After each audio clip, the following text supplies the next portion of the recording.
Guys, तो मैं आज आपके लिए लेके आ गई हूँ फिर से एक मज़ेदार कहानी। तो चलिए कहानी शुरू करते हैं। एक बार भगवान बुद्ध जेतवन विहार में रह रहे थे।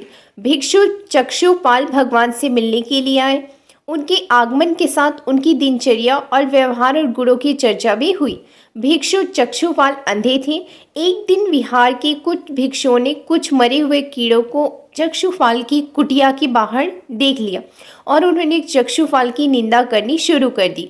उन्होंने इन जीवित प्राणियों की हत्या की। भगवान बुद्ध ने निंदा कर रहे उन भिक्षुओं को बुलाया और पूछा, क्या तुमने भिक्षु को कीड़े मारते हुए देखा है? उन्होंने उत्तर दिया, नहीं। इस पर भगवान बुद्ध ने उन साधकों से कहा कि जैसे तुमने उन्हें कीड़े मारते हुए नहीं देखा, वैसे ही चक्षुपाल ने भी उन्हें मरते हुए नहीं देखा और उन्होंने कीड़ों को जानबूझकर नहीं मारा, इसलिए उनकी निंदा करना बंद करो। भिक्षुओं ने इसके बाद पूछा कि चक्षुपाल अंधे क्यों हैं? उन्होंने इस जन्म में अथवा पिछले जन्म में क्या पाप किए हैं? भगवान बुद्ध ने चक्षुपाल के बारे में कहा कि वे पूर्व जन्म में एक चिकित्सक थे। एक अंधे स्त्री ने उनसे वादा किया था कि यदि वे उनकी आंखें ठीक कर देंगे तो वह और उसका परिवार उनके दास बन जाएंगे। स्त्री की आंखें ठीक हो गई, पर उसने दासी बनने के भय से यह मानने से इनकार कर दिया। चिकित्सक को पता था कि उस स्त्री की आंखें ठीक हो गई, वह झूठ बोल रही है। उसे सबक सिखाने के लिए या बदला लेने के लिए चक्षुपाल ने दूसरी दवा दी। उस दवा से महिला फिर से अंधी हो गई। वह कितना ही रोई पीटी, लेकिन चक्षुपाल जरा भी नहीं पसीजा। इस पाप के फल स्वरूप अगले जन्म में चिकित्सक को अंधा बनना पड़ा। मतलब चक्षुपाल इस जन्म में अंधा है क्योंकि उसने एक पाप किया है। पहले पुण्य किया, लेकिन बाद में उसने फिर से वही पाप किया, तो पाप की सजा मिलती ही है। इसके बाद भगवान बुद्ध अपने अनुयायियों के साथ किसी गांव में उपदेश देने जा रहे थे। उस गांव से पूर्व ही मार्ग में उन लोगों को एक जगह बहुत सारे गड्ढे खोदे हुए मिलते हैं। बुद्ध के एक शिष्य ने उन गड्ढों को देखकर जिज्ञासा प्रकट की, आखिर इस तरह गड्ढे का खुदे होने का तात्पर्य क्या है?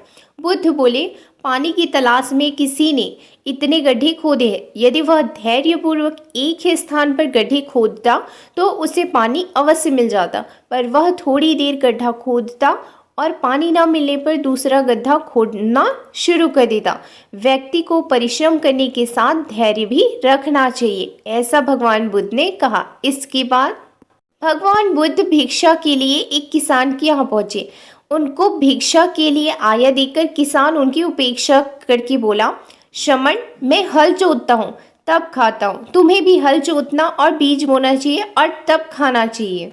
बुद्ध ने कहा, महाराज, मैं भी तो खेती ही करता हूँ। इस पर किसान को जिज्ञासा हुई और वह बोला, ना तो मैं तुम्हारे पास हल देखता हूँ, ना बैल, ना ही खेती का स्थल।